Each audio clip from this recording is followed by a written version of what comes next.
partes nos cultos vespertinos este ano. E nessa primeira parte nós estamos expondo os milagres de Jesus na criação. Então eu quero convidar você para abrir comigo a palavra lá no Evangelho de Lucas. Esse milagre é um dos únicos que aparece nos 4 evangelhos, mas devido ao nosso tempo eu creio que o texto de Lucas é mais propício para a exposição nessa noite. Evangelho de Lucas, capítulo de número 9. Abra sua Bíblia em Lucas, capítulo 9. Lucas 9.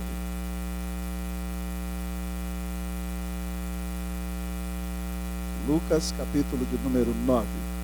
Eu já convido a igreja para que se coloque de pé.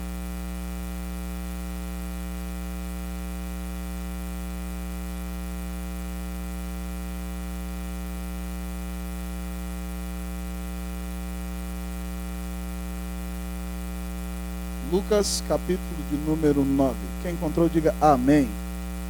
Amém. Então se coloque, já colocado de pé. Nós vamos ler com alegria esse texto da palavra de Deus. Responsivamente nós leremos Lucas 9, de 10 a 17. Assim diz a palavra do Senhor. Ao regressarem os apóstolos, relataram a Jesus tudo o que tinham feito. E levando-os consigo, retirou-se à parte para uma cidade chamada Betsaida.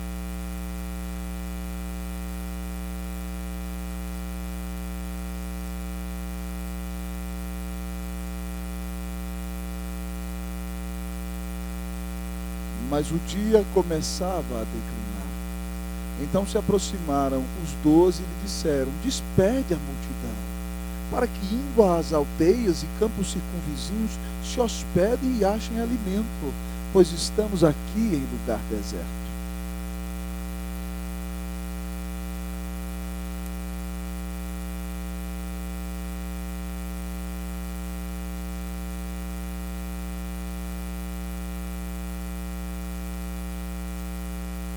Porque estavam ali cerca de 5.000 homens. Então disse aos seus discípulos: fazei-os sentar-se em grupos de 50. E tomando os 5 pães e os 2 peixes, erguendo os olhos para os céus, abençoou, partiu e deu aos seus discípulos para que os distribuíssem entre o povo. Todos comigo.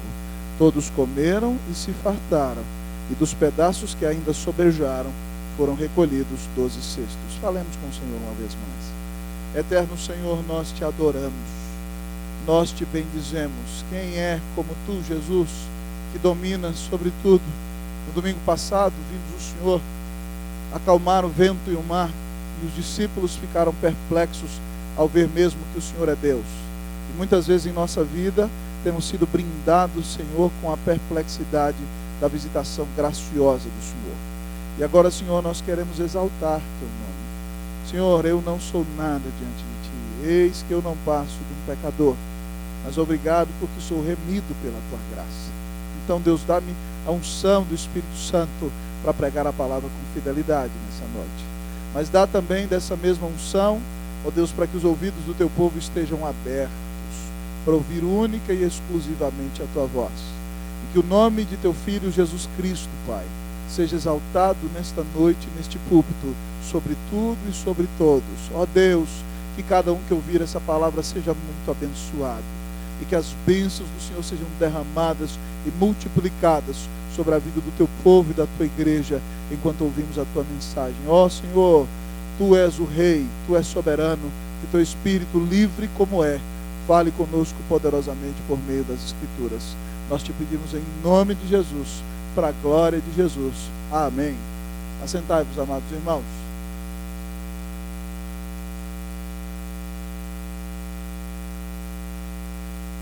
Quem não quer ver as bênçãos de Deus sendo multiplicadas sobre todos os aspectos da sua vida?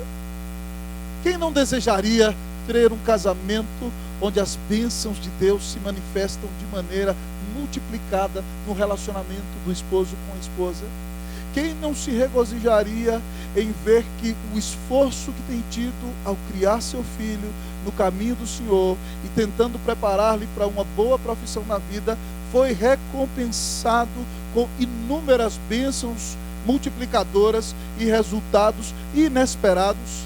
Quem não gostaria de trabalhar com dedicação e de repente ver Deus abençoando o fruto do seu trabalho de maneira multiplicadora, recebendo resultados exponenciais em sua vida?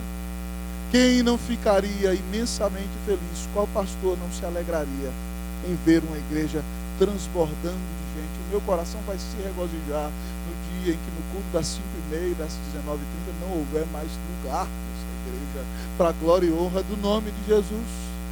Mas para que nós, amados irmãos, recebamos, e quando recebermos essas bênçãos multiplicadoras, nós precisamos entender que resultados exponenciais só podem vir sobre a nossa vida quando Deus, em sua soberania, resolve colocar a sua mão sobre nós.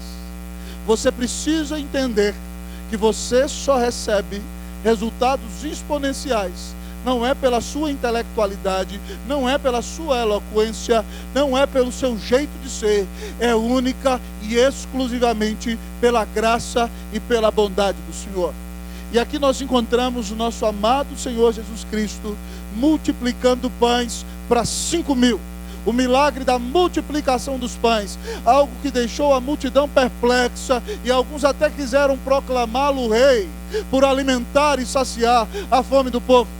Amados irmãos, quando ouvimos essa mensagem, desejamos sinceramente que as bênçãos do Senhor sejam multiplicadas sobre a vida de cada um de vós. Amém? Então, fique atento, porque o Senhor vai nos ensinar aqui as lições da multiplicação. E a primeira delas que nós aprendemos no texto nessa noite, amados irmãos, é o descanso. Primeira lição da multiplicação é o descanso. Descanso. Irmãos, Jesus mandou os seus 12 numa viagem missionária. Deu a eles a unção para pregar a palavra e o evangelho com graça. Deu a eles o poder de curar enfermos e de expulsar demônios.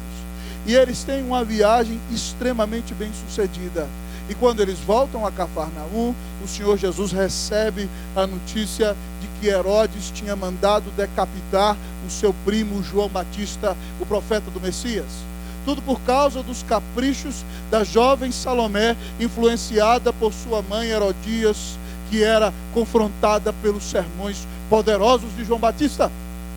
Então, Herodes fica perplexo, achando que Jesus é João Batista que voltou, mas não é. E diante daquele dia de cansaço, Marcos nos conta que o trabalho com o povo está tão intenso que eles nem conseguem descansar. Então Jesus, diante da angústia do trabalho e da frustração, entra no barco com seus discípulos e os leva a Betsaida, num campo perto do vilarejo de onde eram Pedro e André. E Jesus vai para aquele lugar com o objetivo de descansar. Preste atenção, meu irmão. Jesus Cristo é Deus, mas que se fez homem.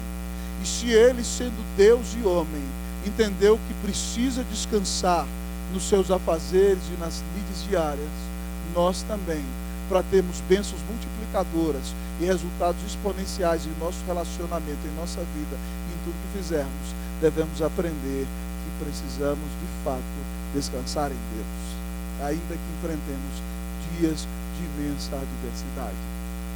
Lá em casa à noite, antes dos meninos deitarem, é repetido um versículo que Davi compôs no momento de guerra, no momento de angústia e no momento de luta, quando os seus inimigos o rodeiam e o perseguem. Ele diz no Salmo 4:8, quem sabe repita comigo: em paz me deito e logo pego no sono, porque só tu, Senhor, me fazes repousar seguro. Vamos de novo? Em paz me deito e logo pego no sono, porque só tu, Senhor, me fazes repousar seguro. Só pode descansar no meio da aflição, no meio da agitação, no meio da angústia, no meio da dor, aquele que não está ansioso, mas confia na bondade do Senhor. Louvado seja o nome do nosso Deus. A primeira lição da multiplicação é, querido irmão, querida irmã, a lição do descanso. E o próprio Deus nos ensina isso, meu amado irmão Henrique, porque a Bíblia diz que Deus criou o mundo em 6 dias e no 7º ele descansou. Ora, pois, será que Deus estava cansado? Não, amados irmãos.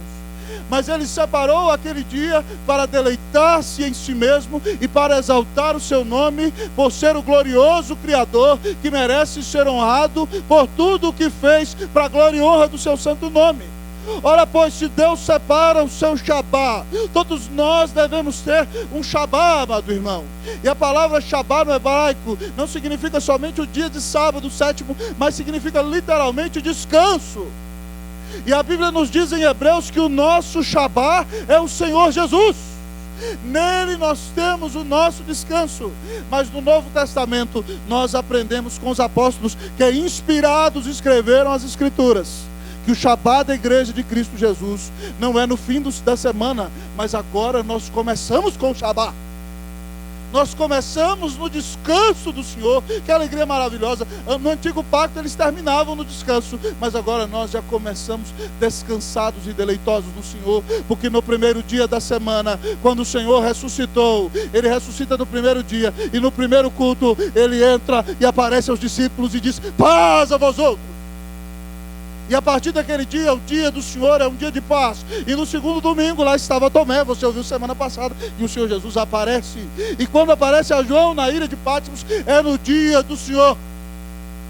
Nós, amados irmãos, começamos no descanso, na presença do nosso grande Deus, porque Jesus é o descanso da nossa alma e a paz do nosso coração.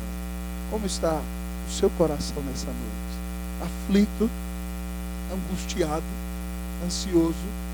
Jesus é o seu Shabá, é o seu descanso.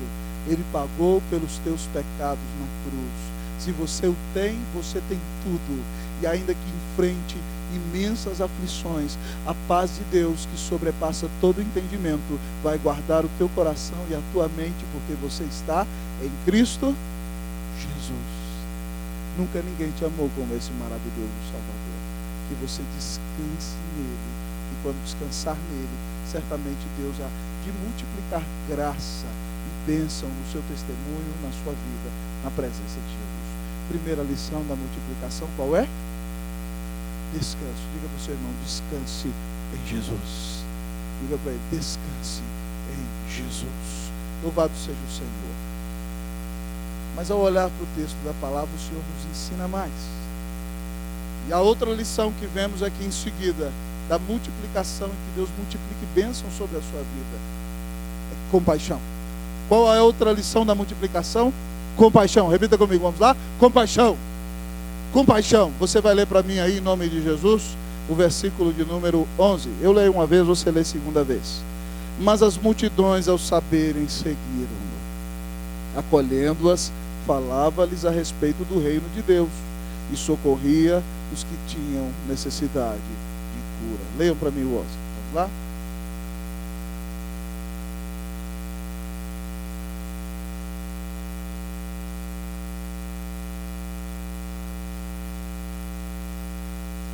Amados irmãos, imaginem comigo, você está num dia extenuado, trabalhou durante vários dias, de manhã, à tarde e à noite, está esgotado, e de repente então, você está pronto para a sua viagem de férias, está tudo preparado, e de repente o seu avião sai daqui 40 minutos, e você fala: eu trabalhei durante esse mês, eu estou extenuado, eu não vejo a hora de entrar no avião e dormir, e passar as minhas férias à beira da praia descansando. E quando você está para partir, logo de manhã às 5 horas, chega um amigo seu, um irmão da igreja, o seu familiar, dizendo: minha mulher quer me deixar, não viaja, me socorre. O que você faria? Meu irmão, fica aí separado, eu vou para as minhas férias. É assim que você faria? Não pode separar, não pode ser desse jeito. Mas aqui, irmãos, os discípulos estão cansados. Jesus os tirou para o seu retiro, mas você vê a compaixão do Senhor. Lucas diz que Jesus acolhe. A ideia é que Jesus abraça. Jesus recebe aquele povo compassivamente. E, irmãos, é tanto assim que o nosso texto diz que ele, acolhendo-os, pregou para eles, passou a tarde falando do reino de Deus, explicando que o reino de Deus havia chegado, que o rei estava ali, que era hora do arrependimento. Irmãos, quando Jesus começa a pregar na Galileia, o sermão dele está em Mateus 4,17, diz assim: arrependei-vos porque o reino dos céus está próximo. Arrependei-vos porque o rei chegou para reconciliar os pecadores consigo. E Jesus está ali então, irmãos, compassivo, pregando a palavra. O texto de Marcos, paralelo a esse, diz que Jesus olhou para aquela multidão e pregava para ela, e teve compaixão dela, porque ela era como ovelha que não tem pastor. Mateus também disse que ele pregava e curava a multidão, amados irmãos. Mesmo no dia do maior cansaço, o que governa a agenda do Senhor Jesus é a compaixão. O que governa a sua agenda, meu irmão? O que governa a sua vida? Quais são os princípios que conduzem a sua vida? É o egocentrismo, é o egoísmo, é a exaltação de si mesmo. Ou você, como Jesus, é alguém que vive com um coração compassivo para abençoar a outros. Nosso texto, amados irmãos, é muito precioso ao nos mostrar que a segunda lição da multiplicação é o coração dilatado, compulsivo, amados irmãos, amoroso pelo resgate do pecador necessitado. Esse é o coração de Jesus. Irmãos, a cena é tanto assim que Mateus, relatando o ministério de Jesus na Galileia, diz que ele percorria todas as cidades da Galileia pregando o evangelho do reino. Mas na sinagoga ele expunha as escrituras, porque ele mesmo é a mensagem e o pregador. Mas diz o texto também que ele curava toda sorte de doença e enfermidade no meio do povo. E a palavra de Deus nos diz então que Jesus viu as multidões e teve compaixão delas, porque elas estavam aflitas e exaustas como ovelhas que não têm pastor. Povo angustiado, não era alimentado pelos religiosos, em crise, sofrendo, deprimido. Então ele olhou para os discípulos e disse: olhem, a seara é grande, os trabalhadores são poucos. Rogai, pois, ao Senhor da seara que envie trabalhadores para a sua seara. E desde aquela época nós temos orado: Deus, levanta obreiros para cuidar do trabalho do Senhor, porque é um sinal imenso de demonstração da grande compaixão de nosso Senhor e Salvador Jesus Cristo. Meu irmão, você tem tido compaixão de alguém? Você falou de Jesus para alguém? Você já parou para pensar que aquela pessoa que nessa semana chegou lá no seu trabalho, numa mesa perto da sua, botou as mãos na cabeça e começou a chorar? Ela começou a chorar para que você se aproximasse dela e dissesse a ela: você precisa de alguma ajuda? Você gostaria que eu orasse por você? E talvez ela está chorando porque Deus está abrindo a porta para que você anuncie a ela que há um caminho de paz, que há um caminho de reconciliação, que há uma possibilidade de perdão, que há justificação por meio da graça pela fé em Cristo Jesus, que há nova vida na pessoa bendita do Filho de Deus. Meus irmãos, muitas vezes nós vivemos demais para nós mesmos, olhando só para o nosso próprio umbigo, preocupados com o sustento, preocupados com o dia a dia, e não entendemos que Deus nos colocou nesse mundo para anunciar aos pecadores que há reconciliação com Deus, que há paz, que há vida eterna, que há consolo, que há renovo na presença de Jesus.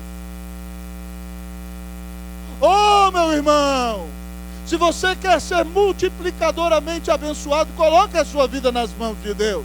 E Deus vai te usar para que dezenas, para que centenas, para que muitos sejam reconciliados com o Senhor e recebam de sua graça. Certo missionário brasileiro, por demais conhecido, foi para um campo não alcançado na África.